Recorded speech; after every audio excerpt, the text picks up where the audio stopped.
তো এখানে মুরগির দোকান, ফুডের দোকান আছে।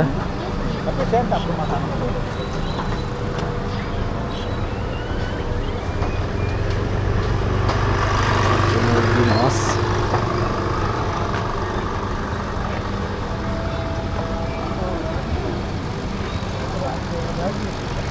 মাছ, মুরগি, শাক সবজি সবই থাকে। এই দোকানগুলো বিকালে আসরের সময় খোলা হয়।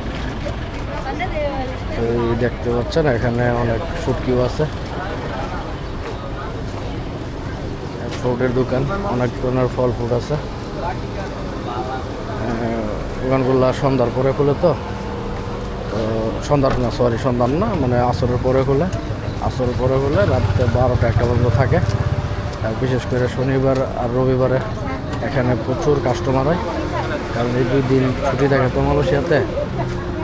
ছুটি দেখার কারণে এখানে প্রচুর রাতে কাস্টমার হয়। সবাই সারাদিন ঘোরাঘুরি করে সন্ধ্যার দিকে আসে এখানে বাজার করতে।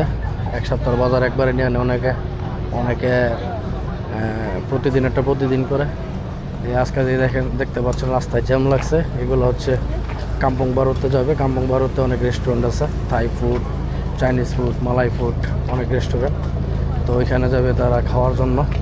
তো বিশেষ করে এর জন্য এখানে জ্যাম, এই রাস্তাটা দিয়ে এখন যাবে।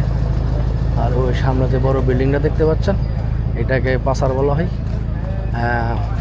এখানে সকালে জমে, সকালে ভোর 4টার থেকে এখানে 12টা 1টা পর্যন্ত শাক সবজি মাছ সব কিছু পাইবেন। এটার পিছনের সাইডে আরও অনেক বড়, এটা নতুন করছে, অনেক সুন্দরভাবে তৈরি করছে। আর সামনে হচ্ছে এটার পার্কিং। তো আপনারা যদি চকেট আসেন, চকেট এখান থেকে বাজার করে নিতে পারবেন। মানে শাক সবজি ফল ফ্রুট সব কিছুই পাইবেন এখানে, সব কিছুই পাওয়া যায়। তো আসবেন, বাজার করতে আসেন বা ঘুরতে আসেন, আসবেন মাঝে মাঝে এসে ঘুরে যাবেন। আল্লাহ হাফেজ, ভালো থাকবেন।